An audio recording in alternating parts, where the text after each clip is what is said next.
The flour on Matilda Hale's hands had gone cold, and so had the silence in Lord Ashworth's dining hall.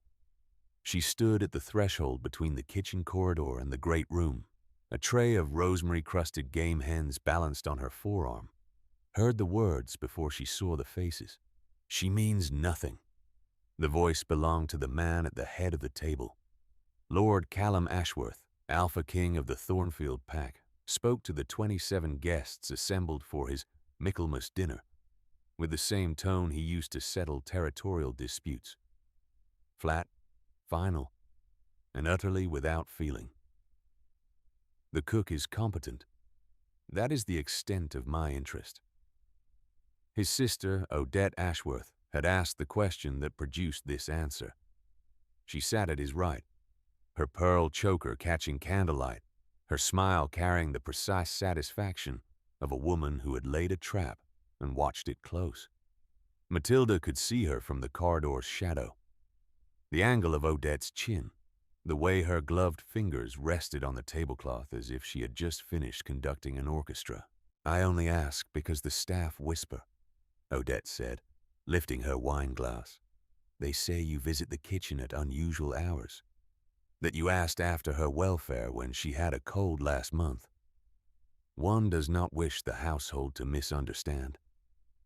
27 faces turned toward Lord Ashworth. Matilda felt her hands steady the tray with the same automatic precision she used when tempering chocolate. The wrists absorbing the weight, the spine compensating, the breath held at the top of the chest where it would not interfere with balance. She did not drop the tray. She did not move. She listened. "The household may understand this," Lord Ashworth said. "I require a cook who can manage a dinner for 30 without incident. Miss Hale fulfills that requirement. Beyond that, she means nothing." He said it twice. The room absorbed the repetition like stone absorbs water. Slowly, permanently. Matilda watched his jaw work after the words left him, a muscle ticking near his ear that she had learned to read over 4 months of employment. He was not relaxed. His hand, resting near his plate, had curled into a fist beneath the edge of the tablecloth where no one could see it. But she could see it, because she had spent years reading the bodies of the powerful from kitchen doorways. A fist beneath a tablecloth was as legible to her as a recipe card. She stepped backward into the corridor, set the tray on the sideboard, straightened the linen beneath it so the hens sat level. Then she returned to her kitchen, where the copper pots still held the warmth of the evening's work, and began cleaning as if nothing had happened. The scullery girl, Annie, looked at her with wide eyes. "Did you hear what—" "I heard a lord speak plainly about staffing," Matilda said. She plunged her hands into the washing basin. The water was hot enough to sting, and she was grateful for it. It gave her something real to feel. "Which is his right? Hand me the scrub brush." She did not cry. She had not cried in 3 years, not since the night she had signed away her inheritance to keep her younger cousin Phoebe from being sold into a marriage contract by their aunt. The same Odette Ashworth who now sat at that dining table wearing pearls purchased with money that should have been Matilda's. That sacrifice had cost Matilda her home, her social standing, and her name in every drawing room from Bath to London. What it had purchased was Phoebe's freedom. Matilda had never regretted the trade. She had simply learned to live smaller, a cook in a great house, invisible, competent, meaning nothing. She scrubbed the roasting pan until the copper caught her reflection, distorted and warm, and thought about the fact that Lord Ashworth's hand had been a fist. That detail did not fit. She filed it where she filed everything that did not fit, in the place behind her breastbone, where useful information lived until it was needed. Upstairs, the dinner continued. She could hear the murmur of conversation through the floorboards, the clink of crystal, the occasional burst of laughter that meant Odette was performing. Matilda wiped down the work table, organized the morning's bread supplies, and checked the proving drawer where tomorrow's dough was rising. The yeast smelled alive. The kitchen smelled of rosemary and rendered fat and the specific warmth of a hearth that had been burning since dawn. These were her smells. This was her kingdom. And she had been told, in front of 27 witnesses, that it was all she was. She finished the washing up at 10:30. The house had gone quiet by then. The guests retired to the drawing room, the footman carrying port and brandy, the maids turning down beds. Matilda hung her apron on the hook by the pantry door, rolled down her sleeves, and climbed the narrow back stairs to her room on the 3rd floor. The room was small and cold. She lit the candle on her nightstand and began folding her clothes into her traveling case. She would leave in the morning. There was no point in staying where she had been publicly declared insignificant by the man whose kitchen she ran, whose meals she planned, whose tea she had learned to brew at precisely the temperature he preferred, because she had noticed, without being told, that he winced when it was too hot. She was folding her second shirtwaist when the sound began. It came from somewhere deep in the house, below her, or perhaps from the east wing where Lord Ashworth's private rooms occupied an entire floor. A low sound at first.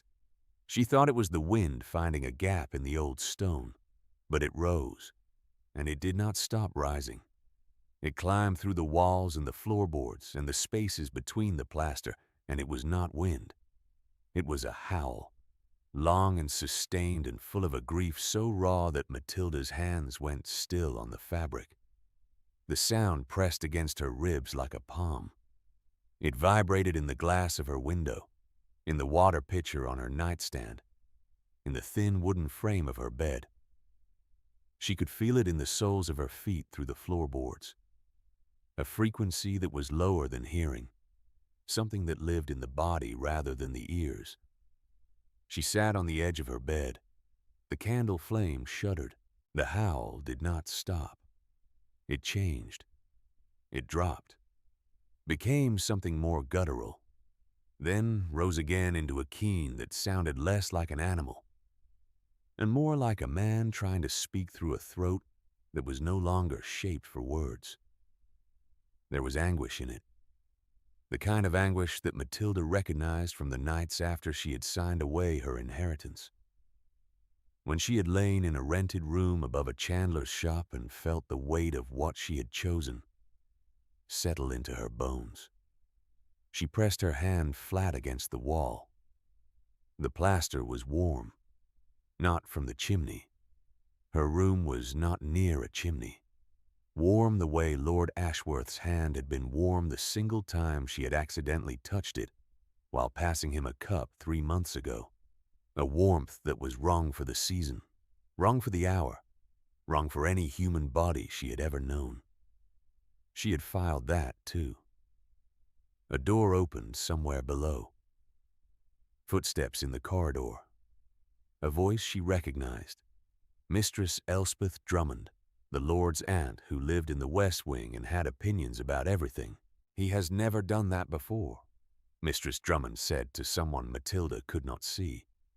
Her voice carried the clipped authority of a woman who had outlived 3 husbands and every social convention that had tried to outlive her. Not once in 20 years. Whatever his sister said at dinner, it has cost him. Close the doors. Say nothing to the staff who are not already awake.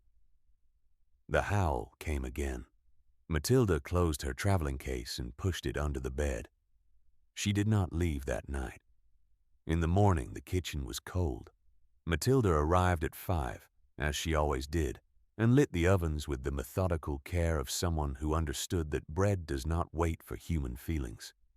She measured flour by weight, not volume, a habit from her grandmother's kitchen in Shropshire, where the scales had been old and the bread had been perfect. 3 pounds of strong flour, a palm of salt, yeast dissolved in water that was body warm, tested against her inner wrist. She was kneading when Mistress Drummond appeared in the kitchen doorway. The old woman was dressed already, her silver hair pinned with the efficiency of someone who had learned to do without a lady's maid decades ago. She watched Matilda work the dough for a full minute before speaking. "You were going to leave," Mistress Drummond said. It was not a question. "I was reconsidering my employment options," Matilda said, turning the dough. The rhythm was steady. Push, fold, quarter turn, push. Like a heartbeat, with structure. You unpacked. The dough needed to be started at 5. No one else knows the proving times. Mistress Drummond pulled a stool from beneath the work table and sat on it with the air of a woman settling into a theater seat. "You heard it," she said. "Last night." Matilda's hands did not pause. Push, fold, quarter turn. "I heard something. The house has old pipes." "That was not the pipes, girl, and you know it." Mistress Drummond's voice carried no malice, only the weariness of someone who had kept a secret so long it had become a companion. "My nephew has not made that sound in the 20 years I have known what he is. Whatever he said at that table. And I have already heard the account from 4 separate sources, because this household cannot keep a confidence to save its collective soul. It was not the truth." Matilda set the dough into its proving bowl and covered it with a damp cloth. "What he said at that table is between Lord Ashworth and his guests. I am the cook. You are the reason my nephew's hands shake when he pours his own tea," Mistress Drummond said, and the sentence landed in the kitchen like a stone dropped into the still water. "He does not know I have noticed, but I have outlived everyone's secrets in this house, and I am too old to watch him destroy himself over his sister's politics." Matilda turned to face her. The old woman's eyes were sharp, steady, and entirely without artifice. "Mistress Drummond, I have no interest in being the subject of household gossip. I cook. That is what I do. If Lord Ashworth wishes to declare me insignificant at his dinner table, he is entitled to do so. I have survived worse declarations." "I know you have," Mistress Drummond said. "I know about the inheritance. I know what you gave up for your cousin Phoebe. And I know that Odette Ashworth, my nephew's wretched sister, is the same woman who arranged that marriage contract 3 years ago." Matilda's hands went to the work table. She pressed her palms flat against the flour-dusted surface, steadying herself the way she steadied a sauce that was threatening to break. With pressure, with heat, with patience. "How do you know that?" "Because Odette boasted about it to Lady Carlisle at a garden party last spring, not knowing I was seated behind the hedge with a cup of tea and a very clear memory." Mistress Drummond folded her hands. "You sacrificed your fortune to save your cousin from a man Odette had chosen. And now Odette has you working in her brother's kitchen, invisible and dependent, because she cannot bear that you defied her. She wants you small, Miss Hale. She has always wanted you small." The kitchen was very quiet. The proving dough ticked softly under its cloth, yeast finding air, finding warmth. "Why are you telling me this?" Matilda said. "Because my nephew is going to tear himself apart," Mistress Drummond said, standing. "And you are the only person in this house who does not look at him and see a title." She paused at the door. "Also, your bread is the best I have eaten in 40 years, and I refuse to lose you to Odette's vanity." She left. Matilda stood alone in the warm kitchen, listening to the sound of dough rising, and thought about the things that did not fit. The warmth of his skin, the howl in the walls, the way Lord Ashworth had known she was ill with a cold last month before she had told anyone. Appearing in the kitchen doorway with a jar of honey and a look on his face that suggested he had not entirely decided to be there. The way his eyes sometimes caught the candlelight at an angle that turned them amber instead of gray. The way he stood between her and the back door whenever a tradesman came to deliver goods. A positioning so consistent that she had mapped it, the way she mapped a kitchen.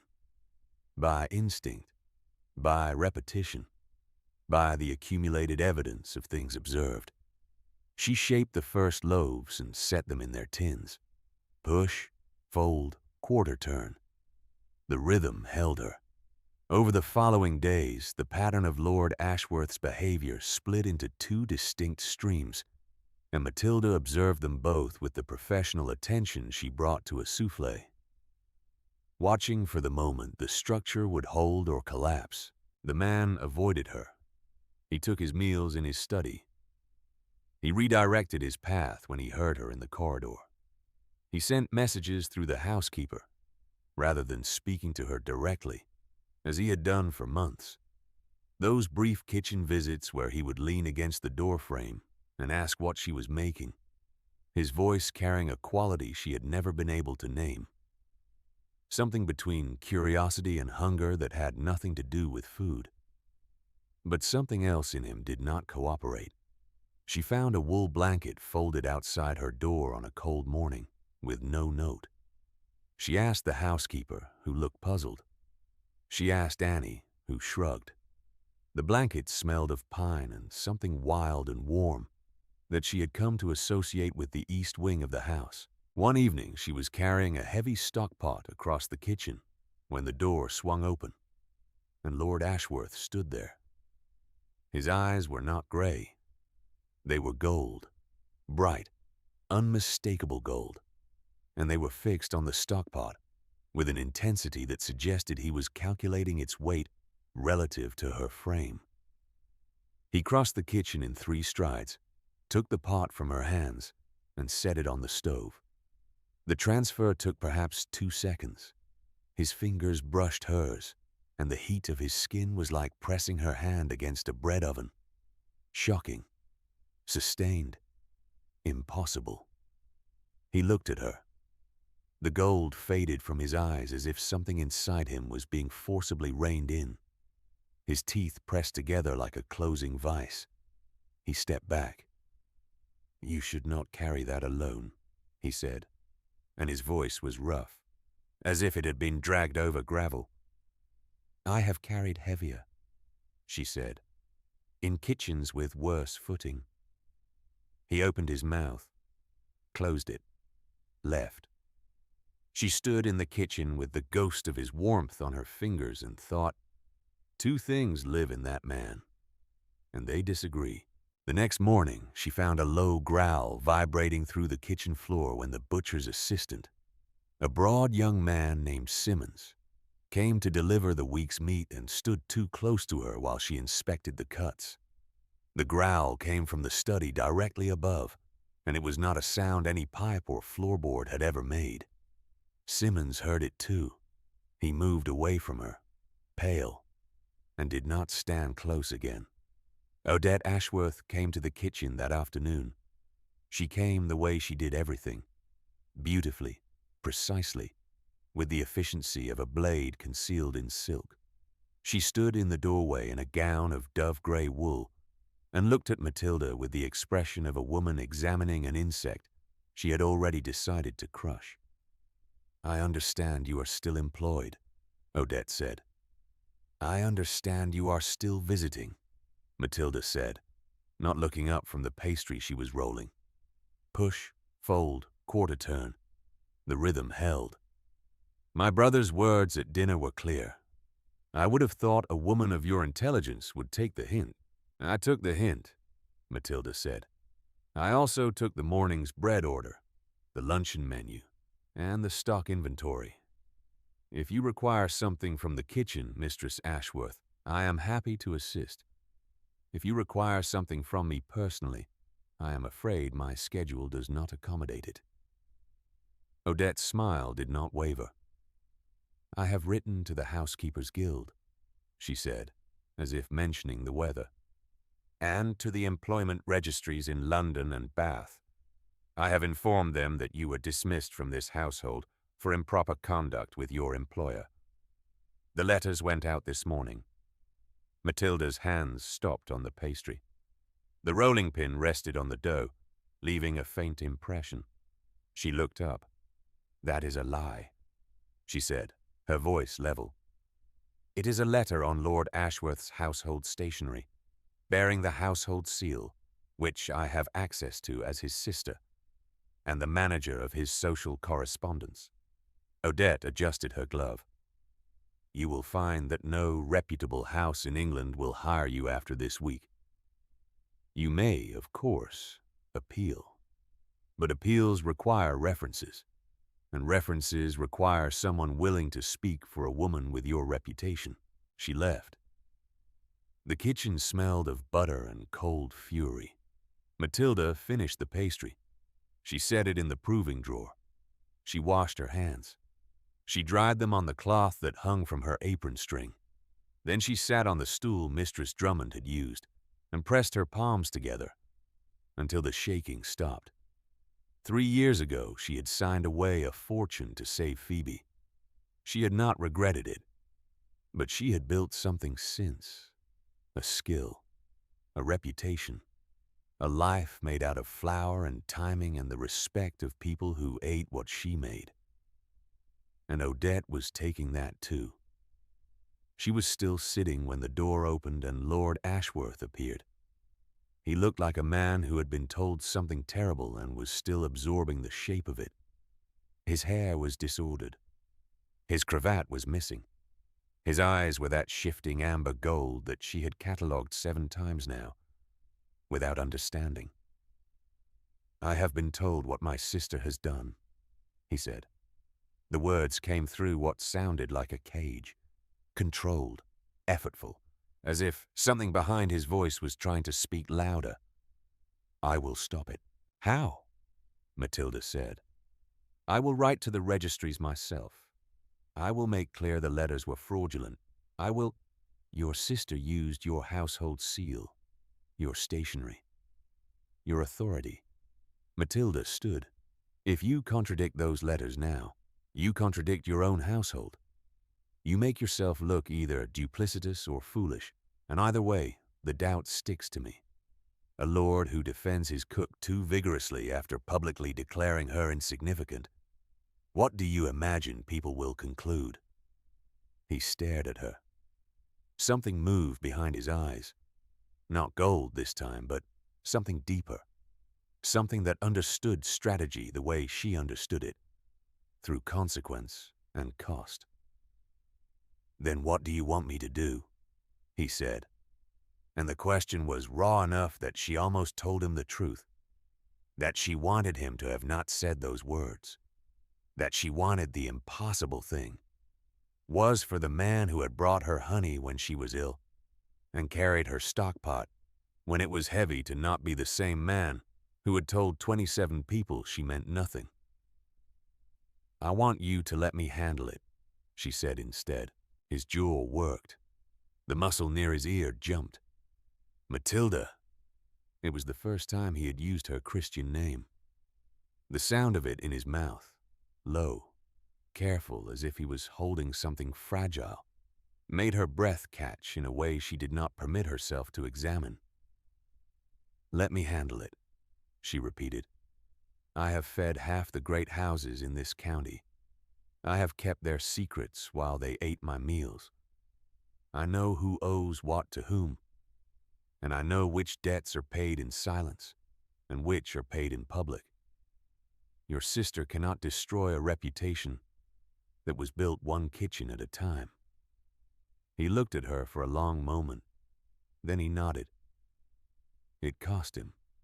She could see it in the way his hands curled at his sides, in the way something in his chest seemed to strain against the restraint he was imposing on it. I will not override your choice, he said, but I will not leave you undefended. I have never been undefended, she said. I have only been underestimated. He almost smiled. It was not quite a smile, more like the place where a smile would have been if he had not been so tightly wound. He left the kitchen, and the door swung shut behind him, and the warmth where he had stood took a full minute to dissipate. That night, she heard the howl again, quieter this time, but sustained, a thread of sound stitched through the darkness of the house. She lay in bed with her hand on the wall, and felt it resonate through the plaster, through her palm, through the hollow of her chest, where she kept the things she could not yet name. Matilda's plan was specific. She had fed the households. She knew their secrets. Lady Penworth's eldest son had a gambling debt that would ruin the family if it became public. Matilda knew because Lady Penworth had wept about it over the soup course, thinking only the footman could hear, not realizing the cook was just beyond the pantry door. Sir Baxter had sold a forged painting to the Royal Academy and been paid handsomely for it. Matilda knew because Sir Baxter talked to himself while eating her seed cake, a habit his wife had mentioned with affectionate exasperation. And Odette Ashworth herself had been refused by the Marquis of Denton 3 seasons ago, a rejection so complete that Odette had left London for 6 months. Matilda knew because the Marquis's cook was her former apprentice and had written to her about it. None of these things were weapons. They were relationships. People had trusted her with their unguarded moments because she was the woman who fed them. And being fed makes people human in ways they cannot control. She did not intend to expose anyone's secrets. She intended to remind them that she kept them. She wrote 7 letters in 3 days. Each one was brief, courteous, and specific. Each one mentioned a pleasant memory of cooking for the recipient's household. Each one contained a single line that was not a threat, but carried the weight of one. I hope the family continues well. I recall how much your household valued discretion in its staff. By the end of the week, she had received 4 replies. 3 contained offers of employment or character reference. 1, from Lady Penworth, contained a direct rebuke of Odette's letters, copied to the Housekeepers' Guild. Her plan was working, and then it was not. Odette countered. She arrived at Thornfield on a Tuesday with a solicitor and a document that claimed Matilda owed the Ashworth estate a sum of £30 for room, board, and household supplies consumed during her employment. A fabricated debt leveraged against her quarterly wages. If Matilda could not pay, Odette argued, she could be held in service until the debt was cleared, effectively trapping her at Thornfield under Odette's authority as the household's financial manager. You forged a debt ledger, Matilda said, standing in the great hall where Odette had assembled the household staff as witnesses.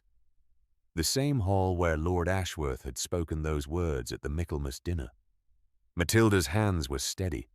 Push, fold, quarter turn. The rhythm lived in her muscles, even without dough. I documented expenses, Odette said, her voice carrying the serene confidence of a woman who had always won. If you dispute the accounting, you are welcome to hire your own solicitor. With what funds, I wonder? That was when Mistress Drummond appeared at the top of the staircase. With mine, the old woman said, descending the stairs with the unhurried authority of someone who had been waiting for exactly this moment. And while we are discussing documentation, Odette, perhaps you would care to explain to your brother's solicitor how you came to possess the household seal without authorization, and why 7 letters bearing that seal were sent to employment registries defaming a member of this household. Odette's composure flickered, a hairline crack in the porcelain. Aunt Elspeth, this does not concern you. Everything in this house concerns me. I have outlived every person who told me otherwise. Mistress Drummond reached the bottom of the stairs and stood beside Matilda. I have also prepared a written statement, witnessed by 3 members of the household, attesting that the debt ledger you are presenting was created last Thursday, not over the course of Miss Hale's employment. The ink has not had time to set properly. I checked. The solicitor looked uncomfortable. The household staff shifted in place, and Lord Ashworth walked through the door. He had not been expected. Matilda could see it in Odette's face, the widening of her eyes, the recalculation happening behind them. He must have been in the East Wing. He must have heard. And what entered the great hall was not entirely the man who had sat at the head of that dining table and spoken with calculated composure. His eyes were gold, not amber, not gray catching the light. Gold, the color of something ancient and ungovernable. And every person in the room felt the temperature shift. The air grew warmer. The candle flames on the mantelpiece bent toward him as if drawn. Matilda saw his shadow on the wall behind him. And it was wrong. Too large. Too low. The shape of something that walked on 4 legs where a man stood on 2. A sound rose in his chest. Not a word. Not yet a howl. Something between. A vibration that Matilda felt in her teeth, in her fingertips, in the floor beneath her feet. The household staff stepped back. Odette's solicitor set down his papers and took a measured step toward the door. "Callum," Odette said, and her voice had lost its silk. "Control yourself." He looked at his sister. The gold in his eyes did not diminish. "I have controlled myself," he said, and the words came through a throat that was changing shape. The consonants thick, the vowels deeper than any human voice should carry. "For 20 years, in this house, in this hall, I have controlled the thing that you have exploited, and I have never spoken of publicly." He turned to Matilda, and what she saw in his face was the answer to every observation she had filed away. The warmth, the golden eyes, the impossible hearing, the growl through the floorboards, the howl in the walls. 2 things lived in this man. One of them was looking at her with an expression of such devastating tenderness that she understood, with the clarity of a recipe she had known by heart for years, what he was. "Wolf," she said. Not a question. A recognition. His eyes closed for a moment. When they opened, the gold was still there, but it was steadier now, calmer, as if being named had settled something. "Yes," he said. "And the howling," she said. "That was your wolf." "He disagreed with what I said at dinner," Lord Ashworth said. "Despite everything, despite the gold eyes and the impossible shadow and the room full of witnesses, there was something in his voice that was almost wry. He disagreed rather loudly." "I heard," Matilda said. "The whole county heard," Mistress Drummond said from beside her. "I told you, 20 years, not once." Matilda turned back to the room, to Odette, who stood with her forged documents and her solicitor and her pearl choker and her lifetime of believing that she could make people small enough to manage. Matilda thought of the letters she had written, the replies she had received, the network of kitchens and confidences and trust built over years of feeding people who forgot she was listening. "The Housekeepers Guild has received 4 independent character references on my behalf," Matilda said, her voice carrying the steady rhythm of someone who had practiced this the way she practiced pastry, with precision and patience. "Lady Penworth has written directly to contradict your letters. Sir Baxter's household has offered me a standing position should I require one, and the Marquis of Denton's household." She let the name settle in the air, watched Odette's face lose its remaining color. "Has expressed a particular interest in ensuring that my reputation is protected, given the trust I showed their household during my time there." She did not say what she knew about Odette and the Marquis. She did not need to. The mention was enough. The same social machinery Odette had used to destroy Matilda's reputation was now turning in the opposite direction, powered by the simple truth that a cook who keeps secrets is worth more than a society woman who makes enemies. "Your debt ledger is forged," Matilda continued. "Your letters were fraudulent, and your authority over this household seal was never granted. It was taken. I do not require a solicitor to prove any of this. I require only the witnesses in this room, who have seen everything and will remember it. The household staff looked at Odette. They looked at Matilda. They looked at the man with golden eyes standing between them, radiating a warmth that was not metaphorical. "Odette," Lord Ashworth said. His voice had returned to something closer to human, though it still carried an undertone that made the candle flames shiver. "You will leave Thornfield today. You will retract every letter you sent in writing by the end of the week, and you will not return until you are invited, which I expect will be a considerable length of time." Odette looked at her brother, at his eyes, still gold, at the shadow behind him that was not the right shape, at the room full of staff who had served this household for years, and who now stood with the quiet solidarity of people who had chosen a side. "You would ruin this family over a cook," she said. "I would ruin nothing," he said. "You have ruined yourself. She merely allowed you to do it in public." He paused. The gold in his eyes softened. Not faded, but gentled, the way a fire gentles when it finds its steady state. He turned to the room, to the 20 faces assembled, some of whom had been at the Michaelmas dinner, some of whom had heard him say those words. "I told this household she meant nothing," he said. "I said it in this hall, at that table in front of witnesses.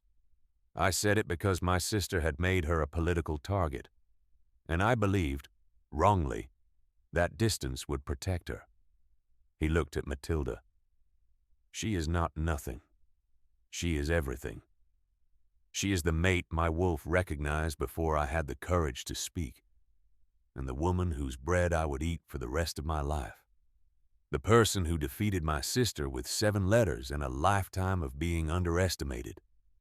The room was silent, Mistress Drummond said.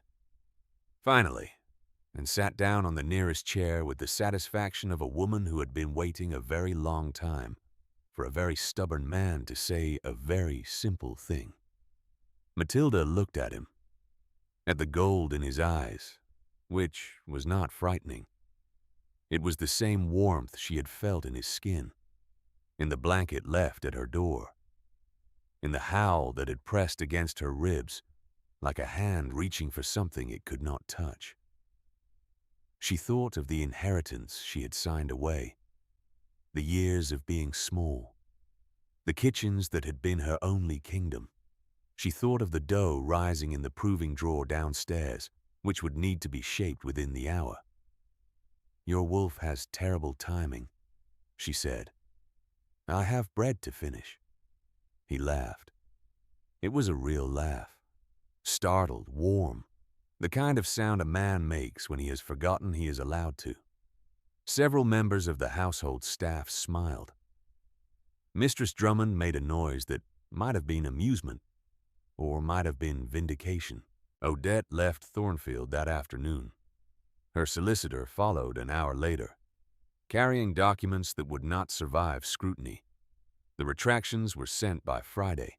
6 weeks later, the kitchen at Thornfield smelled of cinnamon and apples, and the particular warmth that came from a house where someone was always baking. Matilda stood at the work table, rolling pastry for a tart, and listened to the sound of the household moving around her. Footsteps on the stairs, the creak of a door, the low murmur of Mistress Drummond instructing a maid on the proper way to fold napkins, a subject on which she had opinions. Lord Ashworth, Callum, as she had been calling him for 4 weeks, first in private and then in front of the staff, who pretended not to notice, stood in the kitchen doorway. He leaned against the frame the way he always did, arms folded, radiating a warmth that reached her from 6 feet away. His eyes were gray this morning. They shifted to gold when she glanced up at him, and he did not look away or try to hide it.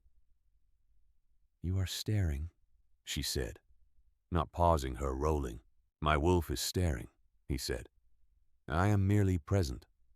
Your wolf has been staring since October. I have begun to suspect he has opinions about my pastry technique. He has opinions about everything you do. He is particularly interested in the way you measure flour. He finds it hypnotic. Matilda bit the inside of her cheek to keep from smiling. The pastry was thin enough now, translucent at the edges, and she lifted it into the tart tin with the ease of someone who had done this 10,000 times. The apples were already sliced, firm, tart, dusted with cinnamon and a scraping of nutmeg. She arranged them in concentric circles, each slice overlapping the last, and the rhythm of the work settled into her the way it always had. Push, fold, quarter turn. The rhythm held. It had always held. The mate bond had settled between them like a second hearth, something that warmed without being asked to. She felt it in moments she did not expect. A sudden awareness of his mood when he was in the east wing and she was in the kitchen. A pull in her chest when he walked through the garden below her window. A stillness that came over her when he was nearby that was not tension but its opposite. The specific quiet of being exactly where she was supposed to be. It cost her something. She could no longer hide from him. When she was sad, he knew it before the feeling had fully formed. When she was angry, he appeared in the kitchen within minutes, not to fix it, but to be present, which was both infuriating and exactly right. The privacy she had built around herself like a wall. The years of being small, of being invisible, of filing things away in the space behind her breastbone, had been opened, gently and irrevocably, by a man whose wolf had howled the truth when the man had been too afraid to speak it. It cost him something, too. She could feel his restraint now. The effort it took him to let her solve her own problems, to stand beside instead of in front, to trust her competence when every instinct in him wanted to simply remove the obstacle with the authority he carried like a second skeleton. She felt it when tradesmen were discourteous and he went very still. She felt it when Phoebe wrote letters that mentioned the aftermath of the marriage contract, and his hands curled into fists he thought she could not see. She could see them. She always could. Mistress Drummond appeared in the kitchen with a cup of tea and an air of having recently won an argument with someone who was not present. She looked at Callum in the doorway. She looked at Matilda with the pastry. She sat on her stool. "You are both doing it again," she said. "The staring, the hovering, the pretending that the other person's proximity is coincidental.